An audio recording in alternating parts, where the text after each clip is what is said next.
Hi అండి, welcome back to our channel Harshika creations. నిన్న రాత్రి మా ఊర్లో అయితే మామూలుగా వర్షం పడలేదన్నమాట. ఫుల్ వర్షం పడింది. వర్షం పడినప్పుడు ఎవరికైనా వేడివేడిగా రోటీసో లేదంటే పకోడీయో తినాలనిపించేది కదా. సర్లే పకోడీ చేద్దాం అనుకున్నాను. పకోడీ చేస్తే మరి డిన్నర్లోకి ఏం చేస్తావని ఇంకొక డిస్కషన్ పెట్టేశారు మా ఇంట్లో. ఒక పక్క టైం చూస్తే ఏడయింది, పిల్లలైతే ఆకలేస్తుంది బాబోయ్ అని ఒకటే గోల్ అనమాట. మా ఆయనేమో ఇప్పుడు నువ్వు పకోడీ చేసి మళ్ళీ డిన్నర్లోకి ఏమైనా చేయాలంటే మళ్ళీ టైం పట్టిద్ది, ఎలాగో డిన్నర్ టైం అయింది కదా రోటీస్ చేసుకొని వేడివేడిగా ఎగ్ కర్రీ చేసుకుందామని చెప్పేసి మా ఆయన అయితే అన్నాడు. ఇంటి ముందే షాప్ అయితే మేము సెట్ చేసుకున్నాం కదా. ఇంటి ముందు షాప్ అవడంతో రోడ్ సైడ్ కదా, సో వర్షం వచ్చేసి కాస్త తడిసిపోయింది. సర్దేశం షాప్ అయితే 7కి.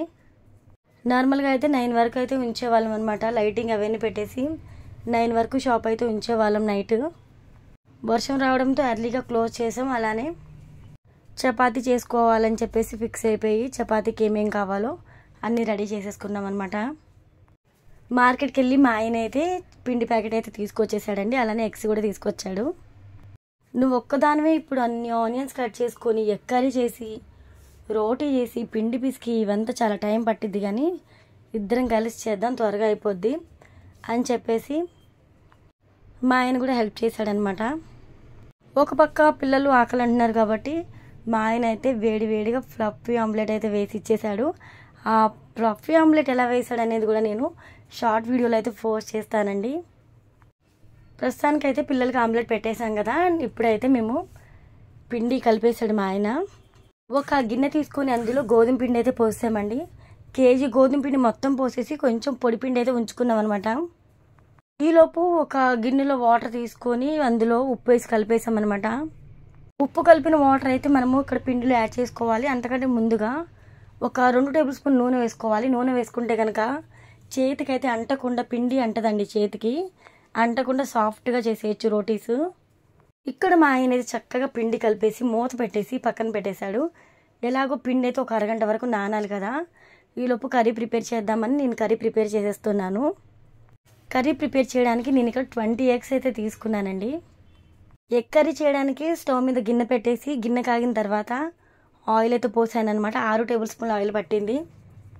ఆయిల్ పోసిన తర్వాత ఎగ్స్ అన్ని బ్రేక్ చేసి వేసాను. అంటే 20 ఎగ్స్ ఒక్కొక్కటిగా బ్రేక్ చేసి వేసాను. ఎగ్స్ వేసిన తర్వాత ఎగ్స్ కాస్త ఫ్రై అయిన తర్వాత ఉల్లిపాయలు వేసాను అనమాట. ఉల్లిపాయలు నేను ఒక 12 వరకు తీసుకున్నానండి. 12 ఉల్లిపాయలు అయితే కరెక్ట్గా సరిపోతాయి.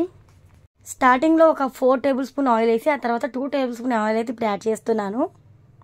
ముందుగా ఎగ్స్ ఫ్రై చేసేటప్పుడు ఆయిల్ ఎక్కువ వేస్తే ఆయిల్ అనేది ఎగ్స్ పీల్ చేసుకుంటాయి కాబట్టి కొంచెమే వేసుకొని ఆ తర్వాత ఆనియన్స్ వేసుకున్నాక యాడ్ చేసుకోవాలి ఎప్పుడైనా కూడా. ఉల్లిపాయలు ఉడకడానికి కొంచెం టైం పడుతుంది కాబట్టి మూత పెట్టేసి మంటని మీడియం ఫ్లేమ్లో పెట్టేసి ఉడికించేయాలి.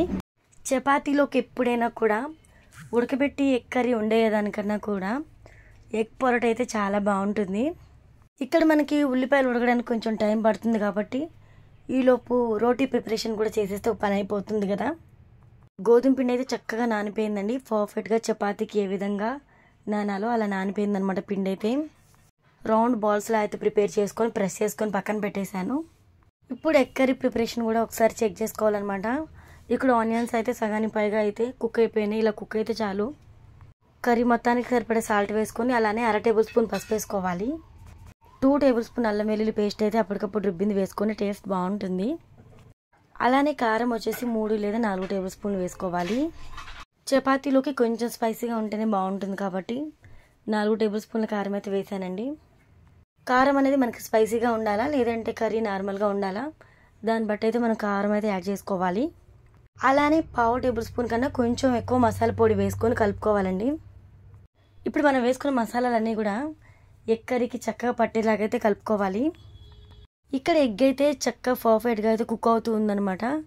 మూత పెట్టేసి మంటని మీడియం ఫ్లేమ్లో కానీ లేదంటే లో ఫ్లేమ్లో కానీ పెట్టి ఉంచేసి ఒక 2 నిమిషాలు అయితే ఉడకనివ్వాలి. ఆ తర్వాత మూత తీసి ఒకసారి చెక్ చేద్దాం. మూత తీసి చెక్ చేస్తే ఈ విధంగా అయితే కుక్ అయిందనమాట. ఇక్కడ మనకి గ్రేవీ ఉంటే బాగుంటుంది కదా. రోటీస్లోకి ఎప్పుడైనా గ్రేవీ ఉంటేనే బాగుంటుంది. అందుకని నేను ఇక్కడ 6 టమాటాలు తీసుకొని వేసాను అనమాట. 6 టమాటాలు తీసుకొని సన్న ముక్కలుగా కట్ చేసుకొని వేసుకొని ఈ విధంగా కలుపుకోవాలండి. ఇక్కడ మనము మంటనైతే లో ఫ్లేమ్లో కానీ మీడియం ఫ్లేమ్లో కానీ పెట్టి ఉంచేసి మూత పెట్టి ఉడికిస్తే కనుక టమాటాలు అయితే త్వరగా మగ్గిపోతాయి. ఇప్పుడు మనం చూసినట్లయితే పర్ఫెక్ట్గా టమాటాలు మగ్గిపోయి గ్రేవీ లాగా అయితే కర్రీ ఇక్కడ ప్రిపేర్ అయిందనమాట. స్టార్టింగ్లో కొంచెం ఉప్పు వేసాం కాబట్టి ఉప్పు అనేది కొంచెం చూసుకొని యాడ్ చేసుకోవాలి. ఇంకా ఫైనల్గా మీ అందరికీ తెలిసిందే కొత్తిమీర వేసుకోవాలి. కొత్తిమీర వేసుకున్న తర్వాత కూడా 1 నిమిషం పాటు కలుపుకొని ఆ తర్వాత ఇంకొక 2 నిమిషాల పాటు ఉడకనిచ్చారంటే ఎంతో టేస్టీగా యమ్మీగా ఎగ్ కర్రీ అయితే రెడీ అయిపోయినట్టేనండి. ఇప్పుడు కర్రీ అయితే రెడీ చేసి పక్కన పెట్టేశాం కదా. ఈలోపు ఇక్కడ నేను పళ్ళెం బోర్లింగ్ చేశాను. నా దగ్గర అయితే చపాతీ పీట లేదు. చపాతీ పీట మీద చేసే అలవాటు కూడా నాకు లేదు. సో నేను పళ్ళెం మీద చేస్తేనే నాకు కంఫర్ట్గా ఉంటుంది. పళ్ళెం బోర్లింగ్ చేసి పొడిపిండి జల్లుకొని చపాతీ అయితే రోల్ చేస్తానన్నమాట. నేను ఇక్కడ చపాతీలు ఒక్కొక్కటిగా రోల్ చేశానన్నమాట.